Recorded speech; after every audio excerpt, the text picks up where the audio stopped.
Pengusaha yang tergabung dalam Alfi Bali memohon penundaan pemberlakuan Peraturan Direktur Jenderal Bea dan Cukai per 07-BC-2020. Pemberlakuan pemberitahuan ekspor barang atau PEB 609 per 4 November 2020 berpotensi menghambat ekspor produk UMKM Bali.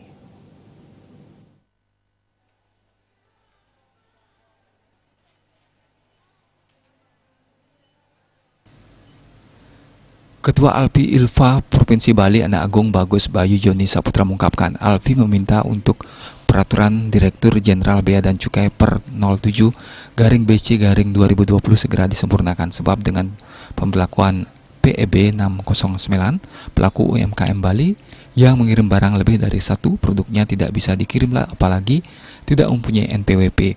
Dalam modul PEB 609 ada kolom tambahan pemilik barang yang harus dicantumkan nama dan NPWP-nya.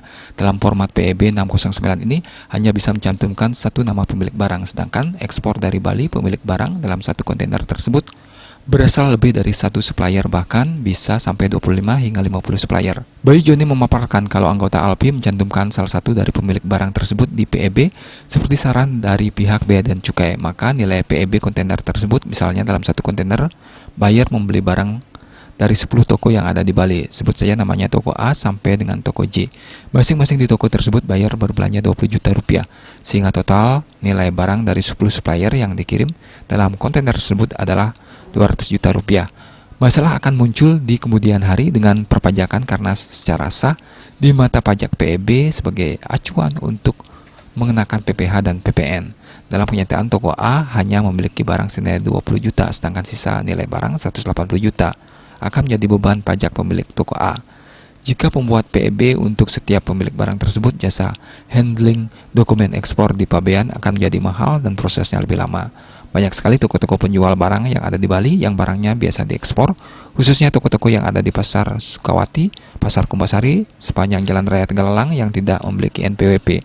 Alfi pun mengusulkan Bea Cukai menunda pemberlakuan aturan ini, khususnya untuk ekspor dari Bali, dan Bea Cukai memperbaiki portal sistem supaya bisa mencantumkan pemilik barang dalam PEB lebih dari 50 toko.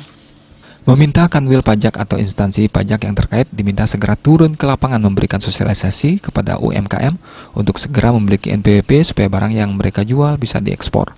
Setelah semua ini disosialisasikan dengan baik oleh pihak pajak, aturan ini bisa berjalan dengan baik di lapangan. Alfi berharap pemerintah hadir untuk UMKM bisa tetap menjual barangnya. Ini untuk keperluan pengiriman ke luar negeri atau berorientasi ekspor. Kalau modul PEB 609 yang ada saat ini dipaksakan, praktis UMKM tidak bisa menjual barangnya untuk tujuan ekspor. Wirnaya Bisnis Bali melapor.